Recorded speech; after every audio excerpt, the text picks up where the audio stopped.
Alors ce poste va vous surprendre pour tous ceux qui ont suivi mon parcours et connaissent tout mon engagement pour la foi. Au départ, j'ai accueilli le pape François avec beaucoup d'espoir. Ce jésuite qui faisait écho en moi, élevé à l'école des jésuites à Saint-Louis-Gonzague à Franklin à Paris.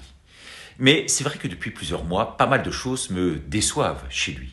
Tout d'abord, le pape François vient de qualifier de négationnisme suicidaire le refus de se faire vacciner contre la Covid-19.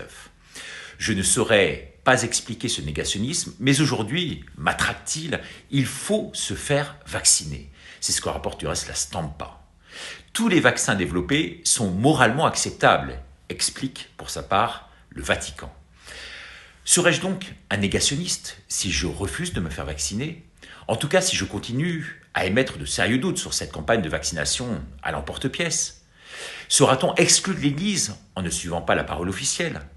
La question mérite d'être posée. Question d'importance qui concerne tous les croyants, me semble-t-il, et pas que. Pour rappel, Jésus allait, lui, au contact direct des lépreux. Il les touchait, sans gants ni masque.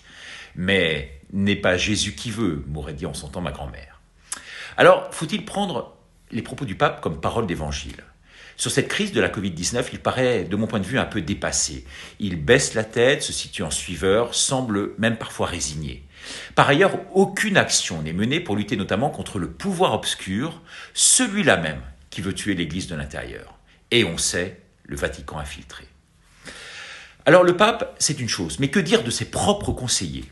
Notamment ce fameux Jeffrey Sachs, économiste au Vatican, conseiller direct du pape, seul universitaire à avoir figuré plusieurs fois au classement des personnalités les plus influentes du monde, publié par le magazine américain Time Magazine.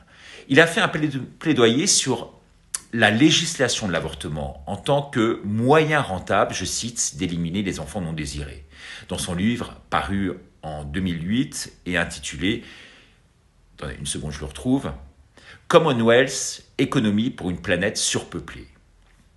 Il va même, ce Sachs, beaucoup plus loin. Il décrit l'avortement comme étant une option moins dangereuse, moins chère que celle de mettre au monde une nouvelle vie humaine. Et derrière son trivial dividende démocratique, il dénonce une humanité qui transgresse les limites planétaires et la menace d'une planète surpeuplée.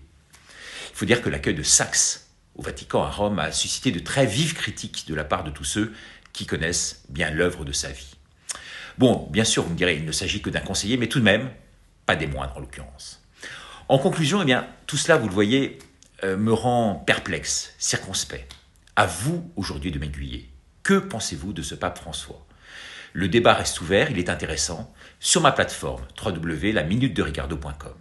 Sachez que je lis attentivement tous vos commentaires, sans pouvoir, vous l'imaginer, y répondre un à un. Merci et à bientôt.